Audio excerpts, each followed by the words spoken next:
An unprecedented drama. In the past hour, the IDF and the Shin Bet attacked the senior Hamas leadership in Doha, the capital of Qatar.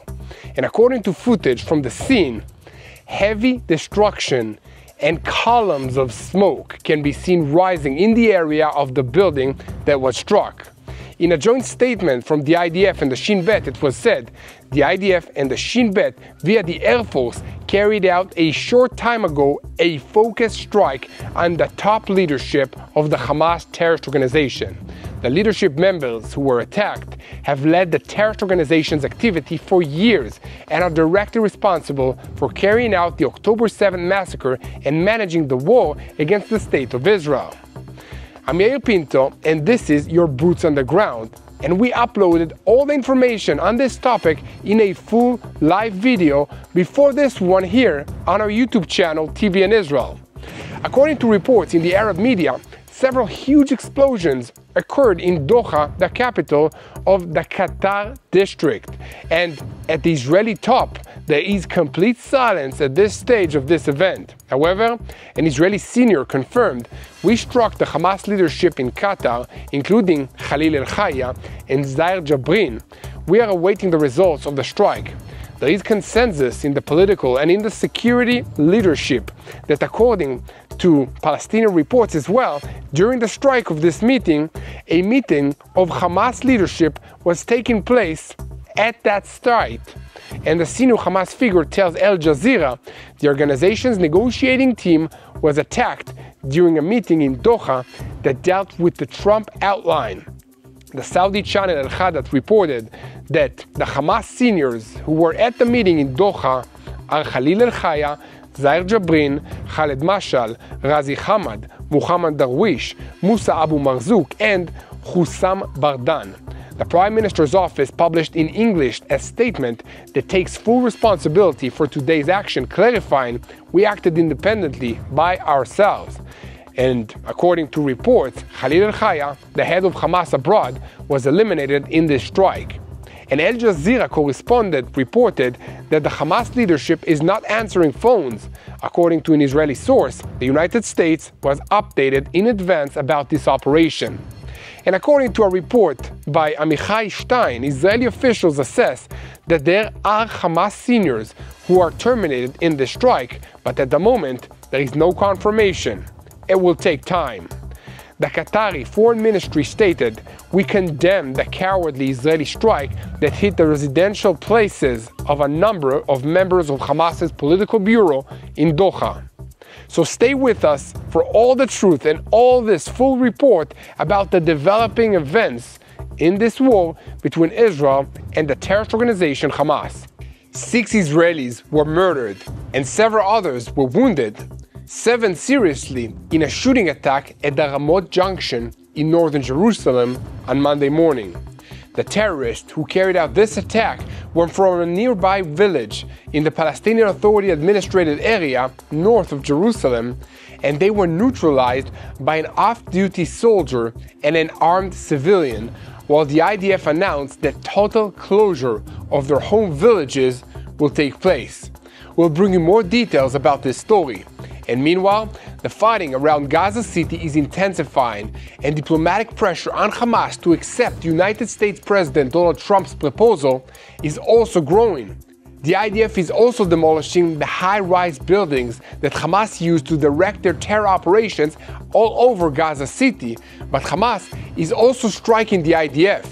On Monday morning, an explosive charge was thrown into an armored vehicle in the Jabalia neighborhood, resulting in 4 fatalities amongst the Israeli crew. And amidst all of this kinetic activity on the ground, Hamas officials are shocked and angry at all the pressure coming against them to agree to President Trump's plan for ending this war. Some of that pressure is even coming from their friends in Qatar and other Arab countries in this region. Hamas is also making excuses for why it cannot release all 48 of the remaining hostages on the first day of the ceasefire, and some of these excuses might even be legitimate, such as some of the remains of the hostages are buried under the rubble of buildings that collapsed on top of them and are in areas that would be difficult to access. In the northern arena, Israel carried out airstrikes in Lebanon and also in Syria over the last 24 hours. The Lebanese terrorist group Hezbollah complained about the destruction of some of its training camps where the Radwan Force commandos were preparing to carry out the October 7th style attacks against communities in the Galilee in the northern part of Israel. Hezbollah is also in a race against time to smuggle weapons into Lebanon from Syria before the IDF finds and destroys them. We'll tell you more about that. And further afield, the Iranian threat in the heart of Great Britain has been exposed, and Greta Thunberg, the young Swedish woman who never met an anti-Israel lie that she didn't want to repeat, is complaining that the flagship of her publicity stunt blockade-running Flotilla was attacked by a drone, while the Tunisian government is denying that there were any drones detected in that area.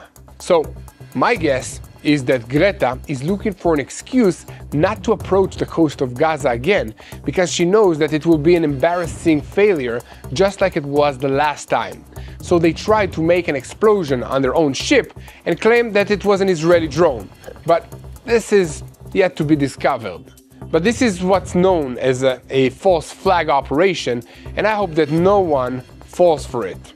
And amidst all of this, Qatar's Prime Minister Mohammed El-Tahini pressed Hamas leaders to respond positively to the latest proposal by the United States President Donald Trump, but Hamas officials have claimed that the proposal is not realistic. The American president announced a plan to release all 48 hostages within a day, but Hamas already put up obstacles and claimed that this is difficult and complicated to carry out, saying, amongst other things, that there are hostages who were killed in places that require the IDF to stop the fire so that it will be possible to extract them from under the rubble. Later, they also qualified their position regarding the outline's reference to an IDF withdrawal and the opening of the Rafah border crossing. In any case, we have a lot to talk about today, so let's dive into the details. I'm Yair Pinto, and this is your Boots on the Ground report about what's happening in Israel on day 704 of the war against Hamas, Hezbollah, the Houthis in Yemen, the Shia militias in Iraq, and all the other armed groups in this region that are operating under the orders of Iran's Islamic Revolutionary Guards Corps, which is the head of the crumbling axis of evil in the Middle East. And a moment before we begin, I want to invite you to join the team and help us fight for the truth. There's that tsunami of lies that is being spread around the world against Israel, and we here want to share what truly is happening on the ground so that you will know how to pray for the peace of Jerusalem. If you want to help us, share our content, follow, leave a comment, hit the like button, hit that subscribe button, or donate to our work by hitting that donate button. And the best thing that you can do is never miss another episode of Boots on the Ground so that you'll know how to pray for the peace of Jerusalem. We'll start today's report with the bloody terrorist attack in Jerusalem on Monday morning. The initial report of the incident was received at 10:13 a.m. at Magen David Adom's 101 Dispatch Center in the Jerusalem district. It took place at the Ramon Junction in northern Jerusalem, which was packed with buses and private cars filled with people on their way to work, school, doctor's appointments, and so on, but many of them never made it. That's because two terrorists, Palestinians without residency permits in Israel, opened fire at the bus stop and hit two buses, line 62 and 320, that were stuck in traffic. Imagine for a moment that you are on a bus that can't move because it's boxed in by other vehicles. You can't really move around much inside the bus either because it's filled with passengers like yourself. Suddenly, shots are coming from all directions, and you can see that there are bullets flying through the air all around you. But there's nothing that you can do about it. There's no place to hide and no way to even try to move out of the way. All you can do is hope that someone stops the attacks before one of the bullets hits you. And that's what these people experienced on Monday morning. And by the time the attack was stopped, dozens of people had been hit. 6 would eventually be announced to have deceased, while at least 7 others were listed in serious condition in hospitals, and several others were listed as being in less serious condition but still injured. The terrorists were also eliminated by an off-duty soldier from the ultra-Orthodox Hashmonai Brigade in the IDF and an ultra-Orthodox civilian who was armed and who bravely ran towards the danger, firing at the terrorists and saving the day. According to the police, the terrorists arrived by car at the Ramot Junction and exited their vehicle carrying their weapons, opening fire at first targets of opportunity that they saw, which happened to be the buses. These two men were residents of the villages of Kubeba and Katana, located northwest of Jerusalem, and neither had any residency permit to enter Israel. After the attack, the crossings around Jerusalem were closed and entry into Israel or exit from it through them was prohibited. The IDF also imposed a closure on the villages from which the terrorists came and began searches, while a total of 21 wounded individuals were evacuated to the Hadassah Ein Karem and Hadassah Mount Scopus hospitals in Israel. The security establishment continues to investigate the deadly shooting attack, and details collected so far indicate that the two terrorists likely crossed this morning via an illegal workers' route through a known breach in the steam line in the security fence surrounding Jerusalem. There was no intelligence warning for the attack or for the pair's organization, who are not known to the security establishment of Israel. The assessment is that they acted as a local cell of lone terrorists, apparently without organizational affiliation. In other words, these were lone wolves acting on their own initiative with only general guidance or motivation from anyone else. So, those who eliminated the terrorists at the scene were an ultra-Orthodox soldier of the IDF from the Hashmonai Brigade and a yeshiva student who carries a licensed handgun, a civilian. The soldier, identified only as Sergeant S, told the media outlets that I saw people fleeing and understood that I had to close with the contact. I say, good job, Sergeant S. We need more people like you in this IDF, in the army, also as civilians. And guys, speaking of the IDF, following the attack, forces were reinforced in the Binyamin Brigade that are responsible for the Ramallah sector to the extent of a battalion and several companies from elite units. A curfew was also imposed on the villages of Katana and Kubeba, from which the two terrorists departed. Here, at TBN Israel, we will continue to report on all the truth about what's happening in Israel, and of course, we will continue to pray for the comfort of the families whose loved ones were passed away because of this terrorist attack. And now, we will move to the news from the Gaza Strip sector, where the fighting is intensifying. The IDF continues the ground maneuver in Gaza City and the area of the Gaza Strip, and is preparing for the capture of Gaza City Center.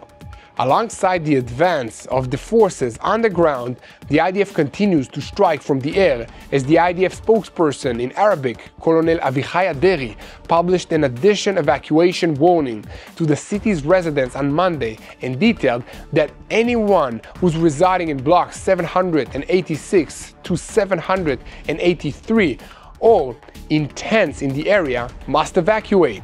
In his message, Adrei warned the IDF strikes are coming in the vicinity of the Jamal Adabel Nasser Street, saying the IDF is about to strike the structure soon due to the presence of Hamas terror infrastructures inside of it. For your safety, you are required to evacuate immediately southward to the humanitarian area in Khan Yunis. And a few hours later, media outlets in the Gaza Strip reported an attack on the El Ruya building in Gaza, and the IDF spokesperson published a statement saying terrorists of the organization had earlier installed in the structure intelligence collection means, explosive charges, and observation posts. The terrorists who installed the observation means and the explosive charges are present in the area near the structure and have been operating from there throughout the war against IDF forces to plan and promote terror schemes. This is the third building brought down by the IDF since Friday, and the assessment is that similar strikes will continue in the coming days. In parallel, Prime Minister Benjamin Netanyahu said yesterday that about 100,000 Gazan civilians has so far left Gaza City. However, between 800,000 and 1.2 million civilians remain in the city, which underscores the challenge that still stands before Israel as the maneuver continues. On that note, Defense Minister Israel Katz posed on X on Monday afternoon following the attack in Jerusalem, saying today, "A mighty hurricane storm will strike over the skies of Gaza City, and the roofs of the tear towers will tremble. This is a last warning to the murderers and the rapists of Hamas in Gaza, and in the luxury hotels abroad, release the hostages, lay down your arms, or Gaza will be destroyed and you will be annihilated." However, we also had a reminder on Monday of the cost of victory, as an attack on an IDF tank left 4 soldiers mortally wounded. The attack occurred at a fortified position between Jabalia and the Sheikh Adwan neighborhood of Gaza City, when a Hamas squad charged the position and managed to throw an explosive charge into the tank. The charge detonated, causing a fire that resulted in the deaths of 4 crewmen and the severe wounding of another soldier. A combined force operated in the strong point, including a battle team from Battalion 50 of the Nachal Brigade Infantry and the armored troops of the 401st Brigade, who have been operating in recent weeks in the area of the entrance to Gaza City. The forces were on dawn alert and had returned about an hour earlier from a night offensive activity. The soldiers at the strong point managed to return fire at the attackers and hit at least one of them while the others fled. The IDF then conducted a pursuit while employing heavy fire. In the immediate aftermath of this incident, additional forces were rushed to the area and conducted searches to locate explosive charges, infiltration routes, and the bodies of the terrorists, while adhering to safety procedures. And then the IDF is also checking whether the cell exploited the nearby tunnel entrance that was not identified to reach the compound. It was also stated that, according to the initial inquiry, no intention to abduct soldiers was detected during the incident. In the security establishment, they note that in recent weeks, Hamas has been trying to concentrate efforts in pinpoint attacks against strong points along the axis in the northern parts of the Gaza Strip in order to exploit fatigue and wear on the ground. And according to the assessments, attempts of this kind occur on average once a week, and most of the time the IDF troops manage to defend against these attacks without suffering casualties or any damage to themselves. Here at TBN Israel, we will pray for the families of our brave soldiers that were wounded. We will pray for mental resilience and relief from the heavy loss, and we will pray for the destruction of the Hamas terrorist organization. We at Boots on the Ground are bringing you all the truth about what's happening in Israel, so give a click to the subscribe button so that you remain aligned to the truth in real time from Israel. And speaking of the truth, I want to share with you about some of the things that are happening here in Israel that hardly anyone else is talking about. The war may no longer dominate the headlines around the world, but for thousands of families in Israel, the struggle continues. Men and women who run small businesses and create handmade crafts are still trying to recover what was lost when this war started. Many had to shut their doors, cancel orders, and put life on hold while they or their loved ones had to go and serve in the IDF and defend this country, or had to evacuate their homes because they were under fire. Now, they're working to rebuild, but rebuilding takes more than hope. It takes support. And that's where Artza comes in.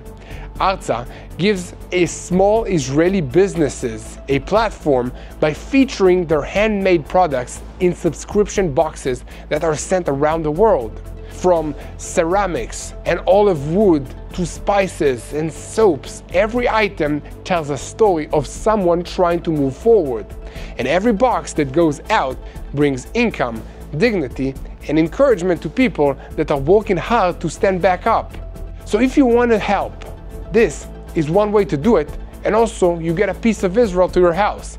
So head over to www.artzabox.com/TBNIL and use the code TBNIL for 10% off your subscription. That's www.artzabox.com/TBNIL. This is a simple way to show up for the people of Israel right when it counts most. Now, let's get back to the news, and we're keeping our focus on Gaza, but switching slightly to the diplomatic activity meant to secure the release of Israel's remaining hostages. The United States submitted a new proposal for a hostage deal this week, but it appears that Hamas is again dragging out time and trying to evade. Now, it must be pointed out that the President of the United States, Donald Trump, is deeply involved in all that concerns the fighting in the Gaza Strip, and he frequently issues statements regarding the progress on the hostage deal and speaks often about the importance of stopping the war in Gaza. According to media reports, President Trump's new proposal includes the release of all the hostages, the living and the dead, already on the first day, in exchange for the release of many security prisoners, as well as a commitment to begin negotiations regarding ending the fighting. As long as these negotiations continue, the ceasefire will also continue, and the negotiations will be managed by President Trump himself. In addition, Operation Gideon's Chariots to take control of Gaza City will be stopped. That sounds like a pretty good deal from Hamas' perspective, and I can't imagine why they're not taking it. What do you guys think? Let me know in the comments section. In any case, the Israeli intelligence echelon believes that such a deal still has low chances of success because Hamas is continuing to insist on the same conditions they've set all along as a red line that remains. Hamas has not been willing until now to any agreement that does not include stopping the fighting and would include the release of all the hostages, and it is highly doubtful that it will happen this time. And despite all the pressure being exerted on them and defeats that they have suffered, they continue making their maximalist demands. However, the Israeli government responded by issuing a statement saying that Israel is considering President Trump's proposal very seriously. Apparently, Hamas will continue its refusal. Time will tell, but we will know what will happen and we'll let you know about it as well. So make sure to pray for this situation. And over the weekend, in an official statement, Hamas noted that it had received several ideas from the United States to reach a ceasefire agreement in Gaza and discussed with mediators and other ways to address these ideas and develop them. However, already in the following 24 hours, Hamas officials cooled matters and claimed that the proposal is not realistic because, amongst other things, some of the remains of the hostages who have died in captivity are buried under rubble in areas where there is active fighting going on, so they say that the IDF will have to agree to hold its fire while Hamas teams went to dig up these remains. I suppose it's possible that this excuse might have some truth to it, and we'll be watching in the coming days to see if a solution can be found. However, I'm sure there's nothing whatsoever stopping Hamas from releasing the living hostages, and so maybe that should be the priority at this point. What do you think about that? Let me know in the comments section. In any case, Hamas has also been made to understand that if they agree to release the hostages, the United States will take a greater role in trying to convince Israel to end the war. If Hamas continues to refuse, they will be subjected to even greater military pressure from Israel, and Israeli officials have candidly said that if Hamas refuses, this will give us legitimacy for an operation. Furthermore, there are clear guarantees regarding the Israeli withdrawal from the Gaza Strip if Hamas accepts the proposals, which will include, according to them, a withdrawal to lines agreed upon in January as a start, and afterward, during the negotiations on ending the war, which Donald Trump himself guarantees, there will be a gradual withdrawal from the various parts of the Gaza Strip. However, the official claimed that the proposal that was raised does not pertain to the withdrawal of the IDF from some of the important routes, amongst them the Philadelphia corridor bordering Egypt and the Gaza Strip, nor the process of opening the Rafah crossing for the movement of people in both directions. In conclusion, the officials said that the Hamas terrorist organization informed the mediating countries that we are open to any agreement that will ensure the end of the war, and in all possible ways. Now, I also need to tell you that amongst the thousands of terrorists who are supposed to be released from Israeli jails under the latest proposal, there will be hundreds who have been sentenced to life imprisonment for very serious crimes, including the murder of Israelis. On the other hand, if the proposal is accepted, the negotiations to end the war will deal with the root of the dispute, which is demilitarization of the Gaza Strip. On the one hand, Israel demands that the Gaza Strip be demilitarized and that it have freedom of security action and a perimeter along the border between Israel and Gaza.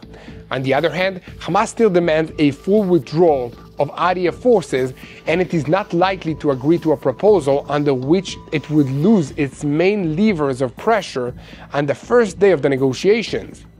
President Trump himself addressed the proposal on Sunday evening, threatening Hamas and saying, amongst other things, that Israel had effectively given its consent to the outline, despite Netanyahu's words that he is only considering it. According to President Trump, everyone wants the hostages home. Everyone wants the war to end. The Israelis accepted my proposal, and it is time for Hamas to do the same.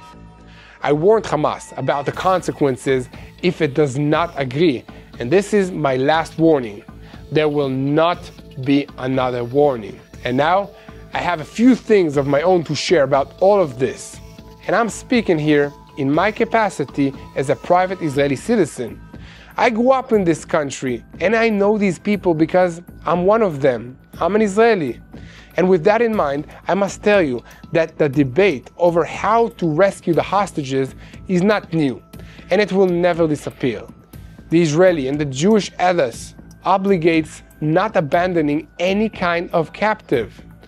But that same ethos also obligates ensuring that the state's citizens will not again find themselves facing a massacre on the scale of October 7th.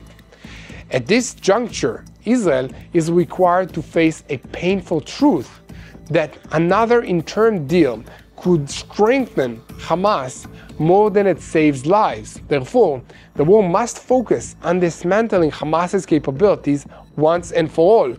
This is the last moment in which we must say in a clear voice, no more Hamas of rockets, no more Hamas of tunnels, no more Hamas that can return to a reality of having 15 seconds to get into bomb shelters because you live too close to these terrorists.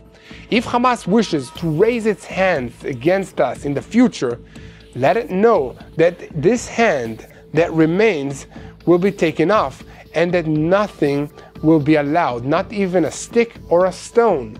Only thus can we ensure Israel's citizens' safety, and for ourselves, also that October 7 will never happen again. And also that this terrorist organization and its sponsors, Iran, will not carry out more attacks against other places around the world. This is the only way that Israel will be able to honor the memory of the fallen, the returned hostages, protect the citizens, and ensure our future here in this land. That's what I think, and I'm interested in knowing if you agree, disagree, think it's not enough, think it's too much, or whatever else. So please, let me know in the comments section what you think. In any case, here at TBN Israel, we will continue to report on every development on this subject, so keep spreading the truth, share, and follow us. And most importantly, don't forget to hit that subscribe button so that you never miss another episode of Boots on the Ground. And now, we switch our focus to the northern arena. Israeli aircrafts hit training camps of Hezbollah's elite Radwan Force Commando units, as well as weapons storage depots on Monday, some located deep inside Lebanese territory in the Bekaa Valley region. The military camps that were attacked were used by the Hezbollah terrorist organization to conduct training meant to prepare the Radwan Force Commandos to carry out October 7th style raids on Israeli communities in the Galilee, but they won't be doing that any longer.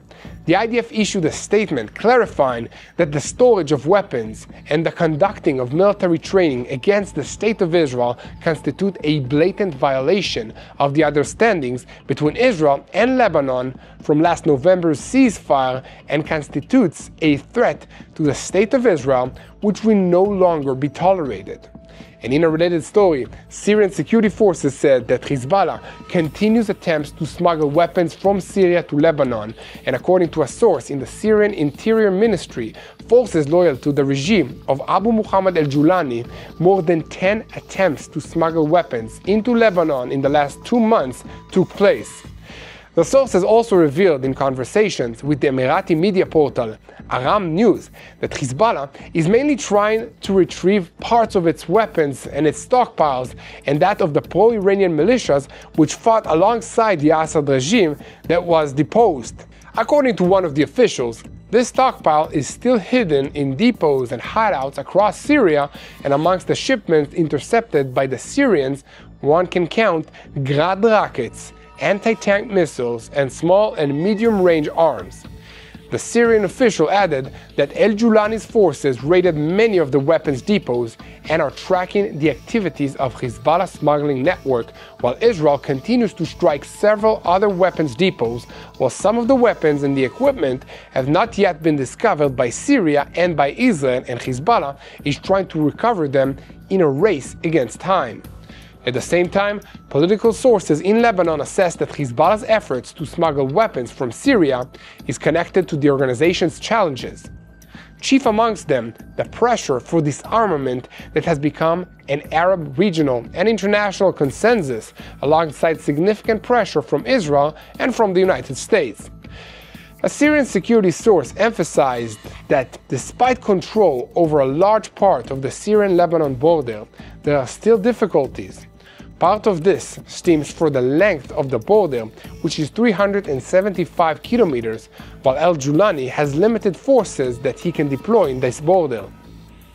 Alongside difficulty stems from the mountainous terrain, such as areas adjacent to Homs, the province of Kalamun, a mountain range, and places where smuggling has been carried out for decades and it's very hard to stop. Now, let's move to a very sad story about a young woman from Sweden that is brainwashed by all kinds of false ideology and anti-Israel hatred. I'm talking, of course, about Greta Thunberg, who originally came to the world's attention by speaking on a very important topic, the environment, but has since become a tool in the hands of supporters of terrorists and jihadists. She's currently leading a publicity stunt flotilla meant to so-called run the blockade of the Gaza Strip, and the boats that are part of that effort are all docked in Tunisia after some of them sailed from Spain several days ago.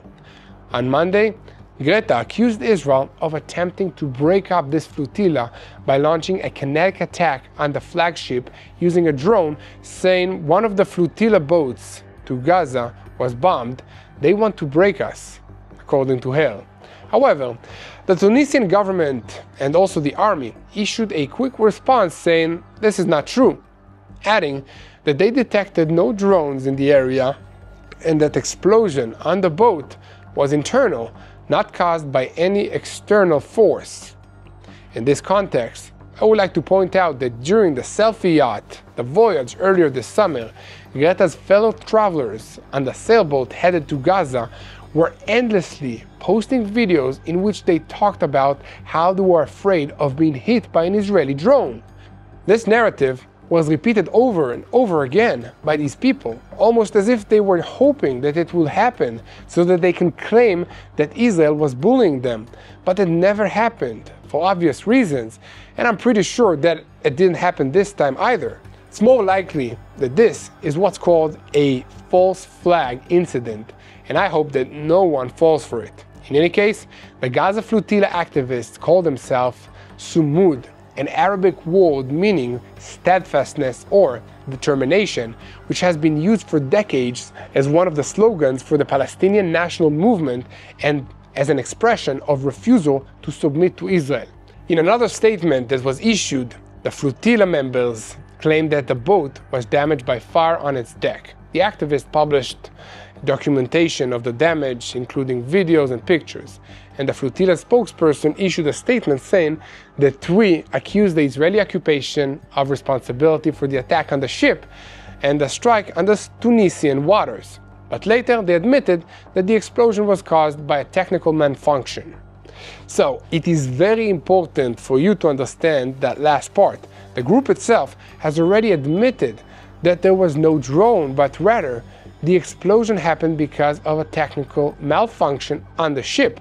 However, this group of lunatics, Jew haters, and supporters of radical terrorism on those boats are spreading all kinds of false information day after day in order to accuse Israel and create a false narrative. To be fair, they're not the only ones.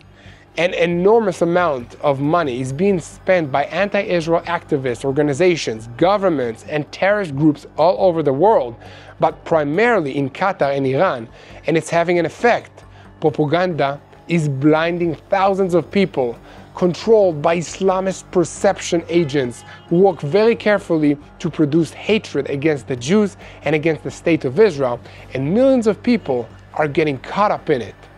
And we, at Boots on the Ground, will continue to fight with the strongest weapon that the people of Israel have to offer with God's help, and that is the truth. So, help us spread the truth, share, leave a comment, hit the like button, and subscribe. Now, just a moment ago I told you about the radicalization of millions of people all over the world by anti-Israel propaganda. Many of these people are joining anti-Israel street demonstrations, boycotts of Israeli and Jewish products in stores, and even harassing Jews and Israeli students on university campuses. However, some people are taking things even further. And according to our report by the British site Express, men and Middle Eastern and Eastern European origin that are living in Britain are being recruited as potential terrorists by the Iranian military activists who are grooming them online. A branch of Iran's Islamic Revolutionary Guards Corps has used the internet and social media networks to recruit sleeper cells and lone actors across the country who will be ready to act according to the regime's orders. According to the report, their role is mainly espionage, intimidation, and harassment, but agents of the British Security Service, MI5, uncovered at least one plot involving the use of a bomb that could have been as a devastating loss as the attacks in London on the 7th of September 2025 were, in which 4 bombs exploded simultaneously, the deadliest terrorist attack in Britain's history and the first Islamist terrorist attack in the country. British security services are tracking the movements of the Iranian sleeper cells, but they were built carefully so that they cannot be definitely attributed to the regime in Tehran and are almost impossible to deal with fully.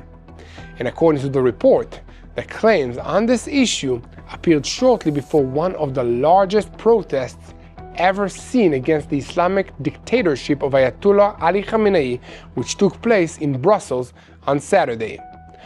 Andreas Craig, Associate Professor of Security Studies at King's College in London, said, "In Britain, it's not really sleeper cells, it's more coordination of useful idiots. A lot of people who like the regime in Iran and want to do their dirty work for them," according to him. He also said, Iran's strategy is usually a network strategy, a mosaic. The strongest weapon Iran has is not ballistic missiles, but its network. Not only in Britain, but all over the world, the greatest threat from Iran is not a nuclear missile. It is on the streets of Britain. The Revolutionary Guards are investing greatly in this. It is part of Iran's irregular warfare. In this way, they may not be able to win a war, but they also will never lose it. Those people are directly or indirectly linked to the Revolutionary Guards or to the Ministry of Intelligence. There is no direct link to the regime. Of course, they are usually not sent as agents. They can be Romanian or Afghan citizens, but all are likely Shiite Muslims with hatred for the West, for America, and for Israel. The Revolutionary Guards or their proxies identified them and approached them, usually through the internet. The head of MI5, Ken McCollum, confirmed that since 2022, MI5 and the police have responded to 20 plots supported by Iran. A spokesman for Britain's counter-terrorism police said, "At a time when we are witnessing sabotage attacks directed by Russia and espionage actions by China, Iran continues to be a source of violence in Britain and in Europe. The theocratic regime of Iran shows no reservations in sponsoring violence on the streets of Britain. We are alert to the continued and ongoing threat posed by the state of Iran to Britain." And here at TBN Israel, we will continue to report about all the truth, so keep spreading the truth, share, follow us, leave a comment, and most importantly, do not forget to pray. This is a spiritual war. We need your help in prayer. Let's pray for wisdom to our leaders. Let's pray for God's protection over our soldiers, for God to return our hostages back home safely. Let's pray for the peace of this city, the peace of Jerusalem. Hello, this is Mati here in Jerusalem with TBN Israel. This is Yair Pinto from TBN Israel here in Jerusalem. TBN Israel is keeping viewers informed with Israel-focused news, culture, and what God is doing in this land. Support TBN Israel today online at tbn.org/Israel. Thank you.